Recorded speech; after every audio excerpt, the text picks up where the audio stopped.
여러분, 오늘 저는 아주 오래전 제 이야기를 들려드리려 합니다. 제 이름은 야곱입니다. 발 뒤꿈치를 잡는 자, 빼앗는 자라는 뜻을 가진 이름이지요.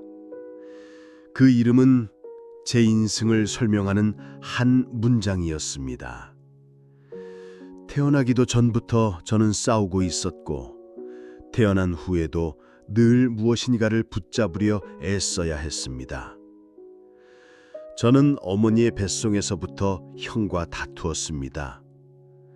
어머니 리브가는 이상한 태동으로 괴로워하며 하나님께 물었습니다.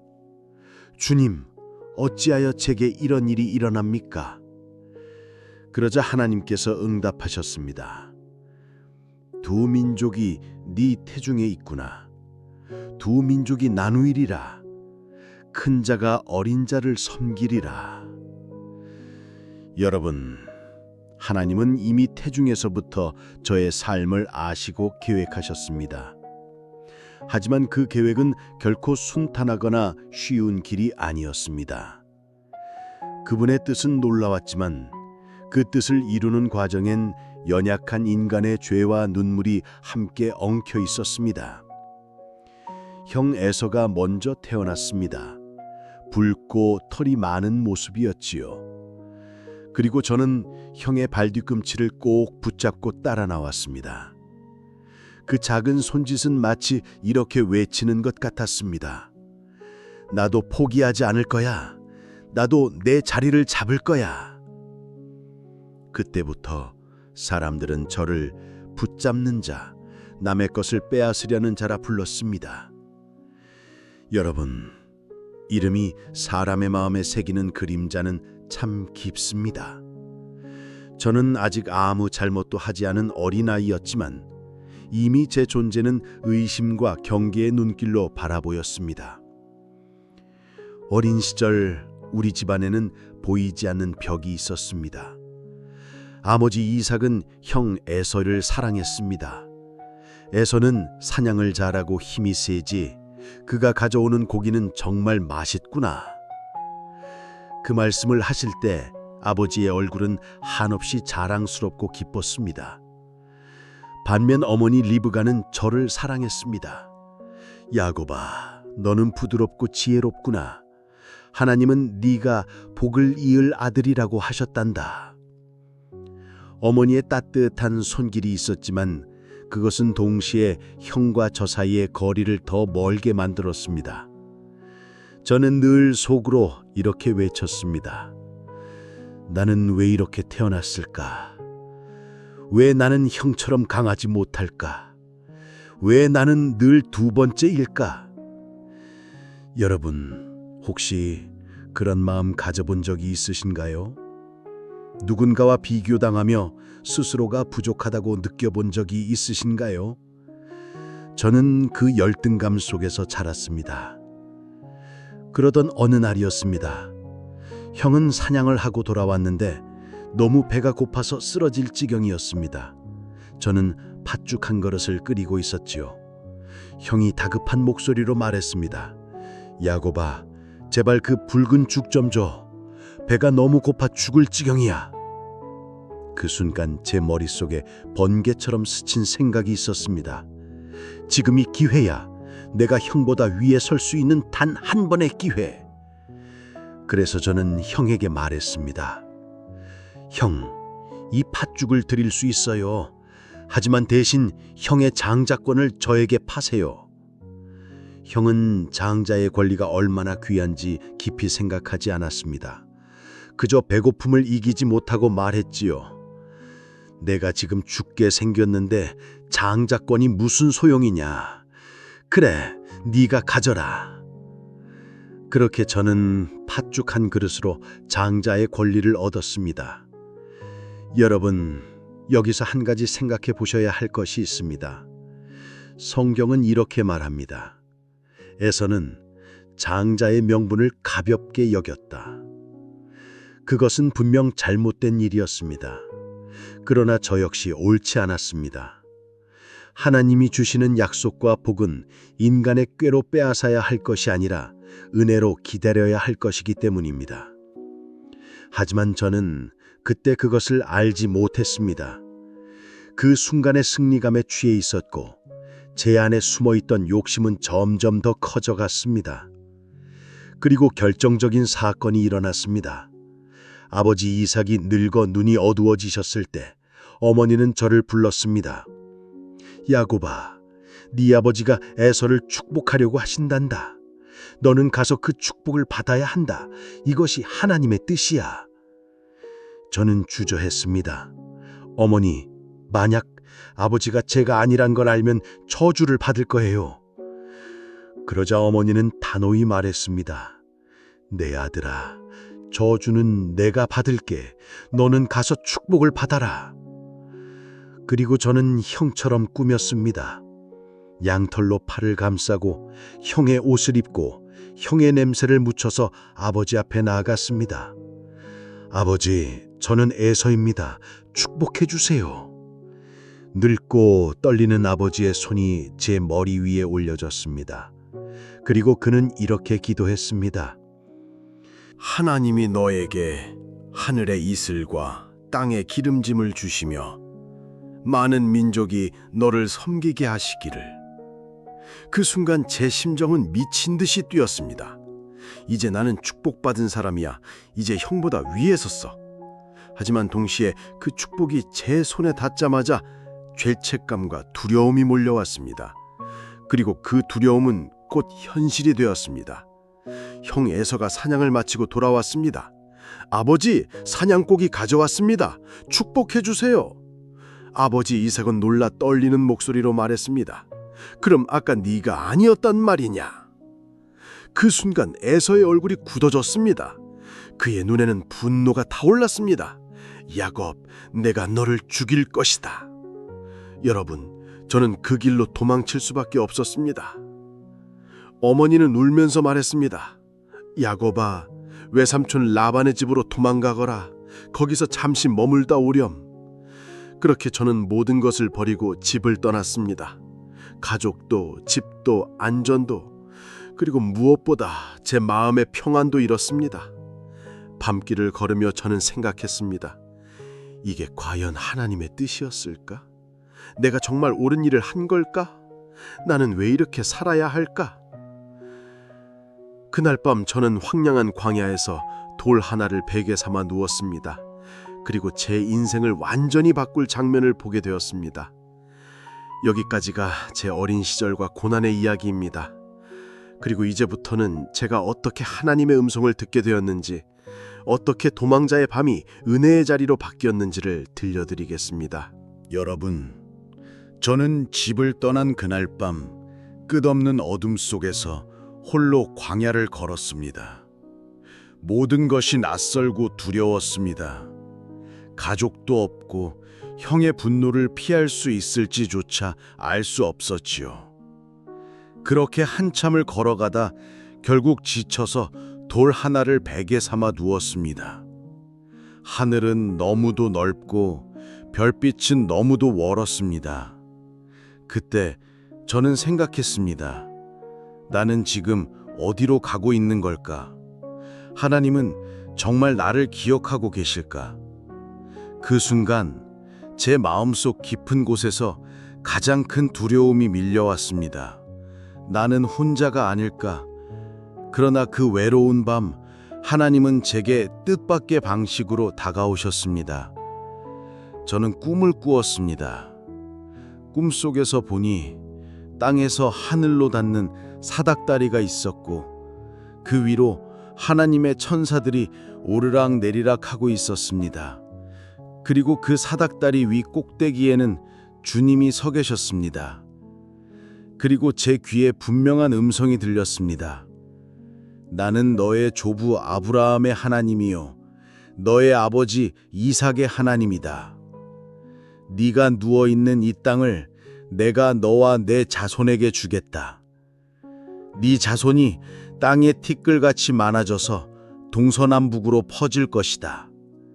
땅의 모든 족속이 너와 내 자손으로 말미암아 복을 받을 것이다. 보라, 내가 너와 함께 있다. 네가 어디로 가든지 너를 지키며 반드시 이 땅으로 다시 돌아오게 할 것이다. 내가 너에게 허락한 것을 다 이루기까지 결코 너를 떠나지 않겠다. 여러분, 저는 깜짝 놀라 깨어났습니다. 광야의 돌 위에서 잠들었던 내가 그곳에서 하나님의 집과 하늘의 문을 본 것입니다. 저는 떨리는 목소리로 중얼거렸습니다. 여기가 바로 하나님의 집이구나. 여기가 바로 하늘의 문이구나. 그리고 저는 그곳 이름을 베델, 곧 하나님의 집이라 불렀습니다. 저는 그 자리에서 하나님께 서원했습니다. 하나님께서 정말 저와 함께 계셔서 제가 가는 길에서 저를 지키시고 먹을 양식과 입을 옷을 주시며 평안히 아버지 집으로 돌아가게 해주신다면 여호와께서 제 하나님이 되실 것입니다. 그리고 제가 기둥으로 세운 이 돌은 하나님의 집이 될 것이며 하나님께서 제게 주신 모든 것에서 열의 하나를 반드시 하나님께 드리겠습니다. 여러분, 베델에서 저는 처음으로 하나님이 나를 떠나지 않으신다는 약속을 들었습니다. 내 잘못과 두려움에도 불구하고 하나님은 나를 버리지 않으셨습니다. 그분의 은혜는 도망치는 자에게도 임한다는 것을 그때 알게 되었습니다. 그렇게 다시 길을 떠나 외삼촌 라반의 집으로 갔습니다. 그러나 그곳에서도 제 인생은 순탄하지 않았습니다. 라반은 처음엔 저를 따뜻하게 맞아주었습니다. 오, 내 조카 야곱이구나. 네가 이렇게 먼 길을 왔구나. 하지만 그의 마음속에는 속셈이 있었습니다. 저는 라반의 집에서 일하며 그의 딸 라헬을 사랑하게 되었습니다. 라헬은 아름다웠고 마음이 고왔습니다. 저는 외삼촌에게 말했습니다. 외삼촌, 라헬을 아내로 주신다면 제가 7년 동안 외삼촌을 섬기겠습니다. 라반은 미소를 지으며 말했습니다. 좋아, 내 딸을 주겠다. 그래서 저는 7년 동안 성실히 일했습니다. 하지만 라헬을 향한 사랑이 너무 컸기에 그 7년이 마치 며칠같이 느껴졌습니다. 그러나 혼인날 밤 라반은 저를 속였습니다. 아침이 밝자 제 곁에 있는 이는 라헬이 아니라 언니 레아였습니다. 여러분, 그때 제 마음이 어땠을까요? 저는 과거 형을 속였던 나의 꾀가 이번엔 나에게 돌아온 것을 느꼈습니다. 속이는 자가 결국 속임을 당한 것입니다. 저는 라반에게 따졌습니다. 외삼촌, 어찌하여 저를 속이십니까? 라헬을 주시겠다고 약속하셨잖아요. 라반은 태연하게 말했습니다. 우리 지방에서는 언니보다 동생을 먼저 시집 보내지 않는다. 라헬과 결혼하고 싶다면 더 7년을 일해야 한다. 저는 라헬을 너무 사랑했기에 다시 7년을 더 일했습니다. 그리고 결국 라헬과도 결혼했습니다. 여러분, 이 일을 통해 저는 중요한 교훈을 배웠습니다. 하나님은 우리의 허물을 그냥 지나치지 않으십니다. 그러나 벌하기 위해서가 아니라 우리를 깨닫게 하시기 위해서입니다. 저는 라반의 집에서 20년 동안 수많은 속임과 억울함을 당하며 인내와 겸손을 배웠습니다. 라반은 제 품삯을 10번이나 바꾸었고 늘 저를 이용하려 했습니다. 그러나 그 모든 과정 속에서도 하나님은 저를 지키셨습니다. 하나님은 밤의 꿈으로 말씀하셨습니다. 두려워하지 마라. 네가 무엇을 하든 내가 너와 함께 한다. 여러분, 우리가 고난 속에 있을 때 하나님이 침묵하시는 것처럼 느껴질 때가 있지요. 하지만 하나님은 결코 우리를 버리지 않으십니다. 광야에서도 라반의 집에서도 억울함 속에서도 하나님은 제 곁에 계셨습니다. 마침내 하나님은 라반의 집에서 떠나라는 음성을 주셨습니다. 야곱아, 너는 네 조상의 땅으로 돌아가거라. 내가 너와 함께 하겠다. 저는 가족과 재산을 이끌고 가나안으로 돌아갈 준비를 했습니다. 그러나 그 길은 쉽지 않았습니다. 왜냐하면 그곳에는 여전히 형 에서가 있었기 때문입니다. 저는 두려웠습니다. 내가 형을 속인 죄가 아직 남아있다. 형이 나를 죽이려 한다면 어떻게 하지? 그러나 그 길을 피할 수 없었습니다. 그리고 그 두려움의 끝에서 저는 가장 중요한 만남을 하게 되었습니다. 야복강 나루터에서의 만남이었습니다. 그날 밤 저는 가족과 재산을 다 건너보내고 홀로 남았습니다. 그리고 그곳에서 어떤 사람이 나타나 저와 씨름을 시작했습니다. 우리는 밤새 씨름했습니다. 그는 나를 이기지 못하자 제 허벅지 관절을 치셨고 저는 다리를 절게 되었습니다. 그때 저는 그분이 보통 사람이 아님을 알게 되었습니다. 그래서 매달렸습니다. 당신이 내게 축복하지 않으시면 내가 보내지 않겠습니다. 그분이 제게 물으셨습니다. 내 이름이 무엇이냐? 저는 대답했습니다. 야곱입니다. 그러자 그분이 말씀하셨습니다. 네 이름은 다시는 야곱이라 불리지 않을 것이다. 이제 너는 이스라엘이다. 이는 네가 하나님과 겨루어 이겼기 때문이다. 여러분, 그날 밤 저는 야곱에서 이스라엘로 바뀌었습니다. 붙잡는 자, 속이는 자라는 옛 이름은 지나가고 하나님과 겨루어 은혜를 입은 자로 새로운 이름을 얻었습니다. 저는 그 자리에서 깨달았습니다. 진정한 승리는 속임수나 인간의 꾀가 아니라 하나님과 씨름하며 매달릴 게 오는 것이구나. 저는 야복강에서 다리를 절며 나왔지만 마음은 자유로워졌습니다. 그리고 형 에서를 만났을 때 저는 더 이상 두려워 떨던 야곱이 아니었습니다. 저는 형에게 머리를 숙여 말했습니다. 형님, 제가 잘못했습니다. 형님이 저를 용서해 주신다면 그것이 하나님의 얼굴을 본 것과 같습니다. 여러분, 하나님은 저를 낮추셨고 다시 일으키셨습니다. 도망자였던 나를 약속의 사람으로 만드셨습니다. 여러분, 하나님과 씨름하며 새 이름 이스라엘을 얻은 이후 저의 삶은 완전히 달라졌습니다. 저는 더 이상 속임수로 얻은 축복을 움켜쥐려는 사람이 아니었습니다. 저는 하나님이 주신 약속을 기다리고 그분의 인도하심을 신뢰하는 사람이 되었습니다. 야복강을 건너 형 에서를 만났을 때 저는 떨리는 마음으로 땅에 7번 엎드려 머리를 숙였습니다. 과거의 야곱이었다면 여전히 두려움 속에서 도망쳤을 것입니다. 그러나 이제 저는 하나님께서 이미 제 앞서 일하신다는 것을 믿었기에 겸손하게 형에게 나아갔습니다. 놀랍게도 형에서는 저를 껴안았습니다. 야곱, 아니, 이제는 이스라엘아, 내가 너를 용서한다. 형은 저를 미워하고 죽이려 했던 사람이었지만 하나님께서 그의 마음을 움직이셨습니다. 저는 형의 얼굴에서 하나님의 얼굴을 보는 듯했습니다. 제가 형에게 말했습니다.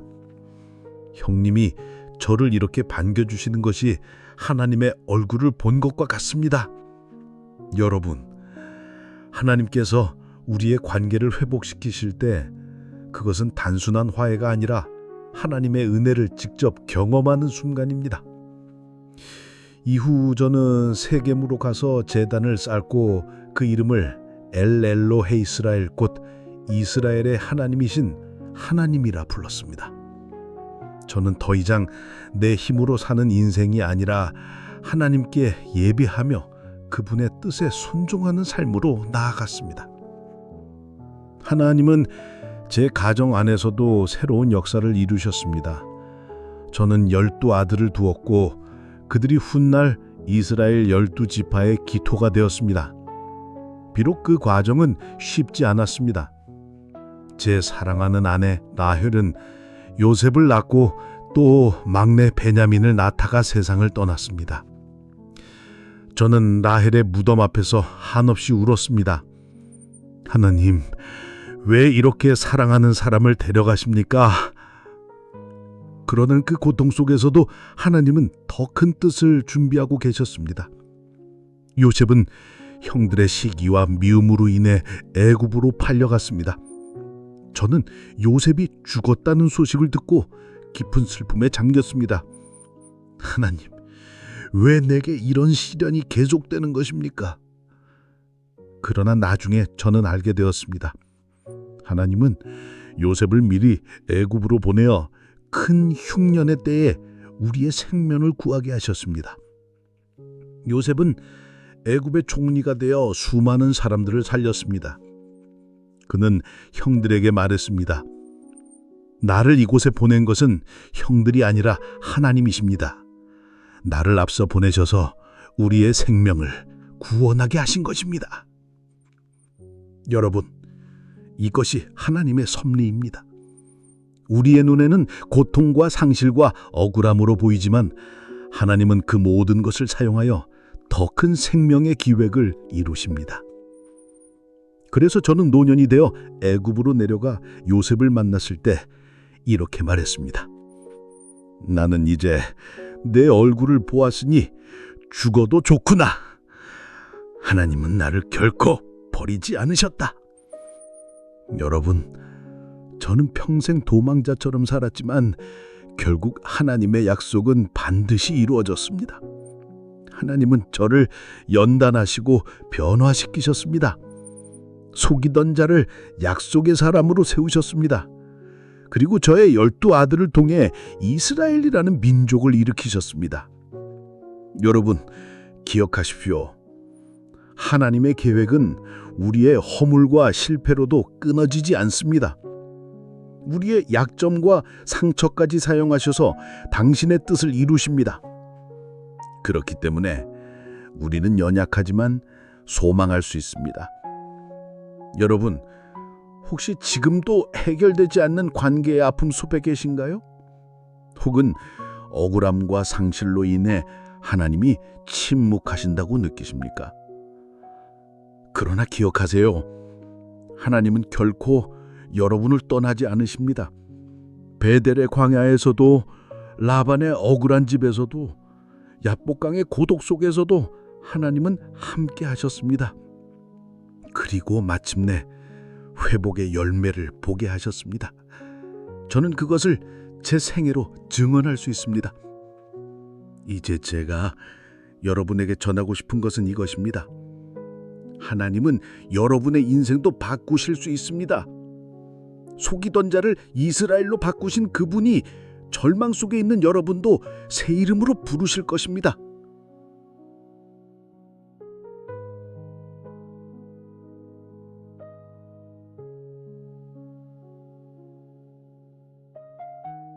이제 저는 여러분에게 제가 경험한 은혜와 여러분이 붙들어야 할 진리를 나누고 싶습니다.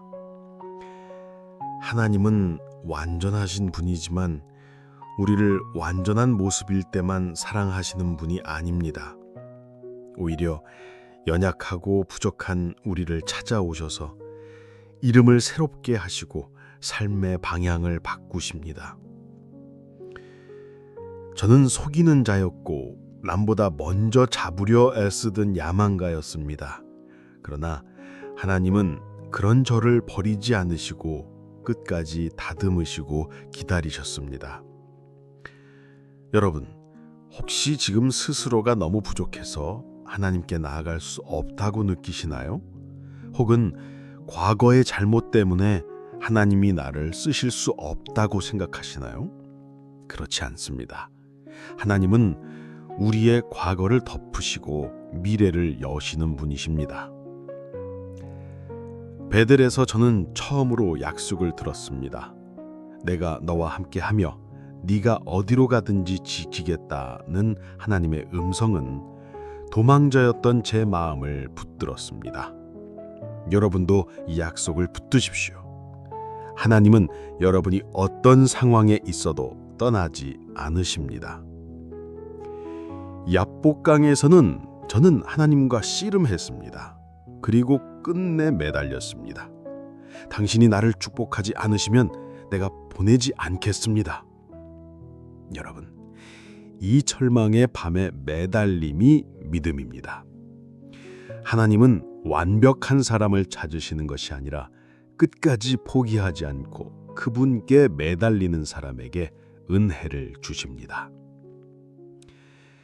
여러분이 오늘부터 붙들어야 할 실천 과제를 3가지로 전하고 싶습니다. 첫째, 하나님 앞에서 솔깃해지십시오. 베델의 돌베개 위에서 저는 처음으로 고백했습니다. 나는 두렵고 나는 홀로다. 그러나 하나님께서는 그런 내 솔직한 자리에서 약속하셨습니다. 여러분의 기도도 완벽할 필요 없습니다. 있는 그대로의 마음으로 나아가십시오. 둘째, 용서를 미루지 마십시오. 저는 형 에서를 속이고 도망쳤습니다. 그 죄책감이 수십 년 동안 제 마음을 무겁게 했습니다. 그러나 하나님은 형의 마음을 미리 움직이셔서 저에게 화해의 길을 열어주셨습니다. 여러분도 아직 해결되지 않은 관계가 있다면 기도하며 한 걸음 내에 디디십시오. 하나님이 길을 여실 것입니다. 셋째, 하나님의 약속을 신뢰하며 기다리십시오. 라반의 집에서 저는 20년 동안 억울함을 당했습니다. 그러나 그 긴 시간도 하나님의 훈련이었고 결국은 축복의 통로였습니다. 여러분, 지금은 이해되지 않는 시간이지만 그 안에 하나님의 계획이 숨어 있습니다. 로마서는 이렇게 말합니다. 하나님을 사랑하는 자, 곧 그의 뜻대로 부르심을 입은 자들에게는 모든 것이 합력하여 선을 이룬다. 여러분, 하나님은 여러분의 실패조차 선으로 바꾸실 수 있습니다. 우리의 인생은 하나님의 큰 그림 속에 있습니다. 그러므로 낙심하지 말고 오늘도 그분을 의지하며 한 걸음 더 나아가십시오. 지금은 눈에 보이지 않아도 하나님은 여러분의 야복강을 베델로 바꾸실 것입니다.